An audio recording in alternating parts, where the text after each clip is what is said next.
my grandmother, is from occupied Ramallah in the West Bank. And my cousins, for example, are all Palestinian. They went to UNRWA schools when we were growing up. I don't have a Palestinian father, so I didn't go to an UNRWA school. But I used to be quite jealous of them and would want to go with them. My great-granddad, he was a resistance fighter. He not only resisted by staying on his land, even though he was getting threats from the Jewish settlers, he actually did resist, and he was engaged in armed struggle. And so were his children. So, my mother's uncles were engaged in armed struggle, and they would go to Lebanon and they would go to the West Bank. So, that is something that we're very proud of. Men in our family exercising their right to armed struggle to defend their homelands. So I guess there's a blood component to it, which makes me really, really quite honoured and proud.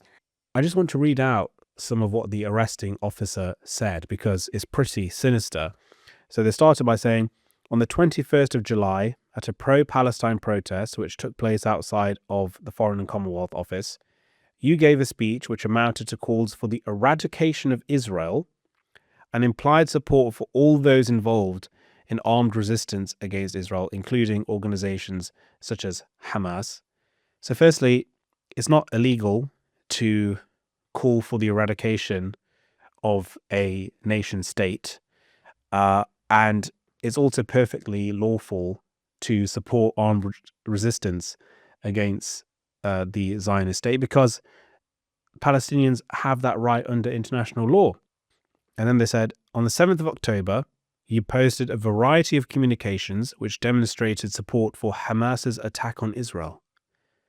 So, firstly, it wasn't a Hamas attack. It was actually a coordinated operation between all factions of the Palestinian resistance, including the Popular Front for the Liberation of Palestine, the PFLP, which is not prescribed in Britain, and also its armed wing is not prescribed in Britain. They then carried on an attack which involved murder, rape, even though there's zero evidence of rape, right? That's just blatant atrocity propaganda. And then they continued, and kidnap of Israeli citizens, which could be considered grossly offensive in character. This looks like a charge sheet written directly by the Zionist state. Totally. My arrest 2 days before my hearing was completely ordered by either straight from Tel Aviv, or at least certainly from the Jewish lobby in Britain. The police they're just pawns. There is just no British independence. We don't have a sovereign Britain. But I want to steer away from all of that now and lastly speak about the Thawabit.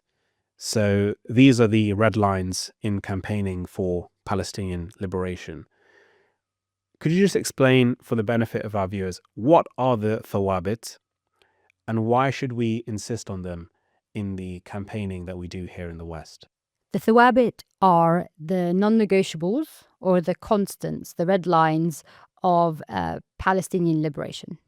They're derived from the Palestinian National Charter that has 33 articles. Those articles are what we derive the Thawabit from. The Thawabit are basically 4 principles. It can be 4 to 6, depending how you word them, that are just non-negotiable. This is how Palestinians have set out their liberation. Number 1, Palestine. What was the British mandate of Palestine? That is the Palestinian map. And it is not divisible. You can't partition that. That is Palestine. It is Arab. From the river to the sea, the entire thing is for Palestinians. And its capital is Al-Quds, Jerusalem. And the Palestinian people believe in armed struggle and actually believe that that is the way to liberate Palestine.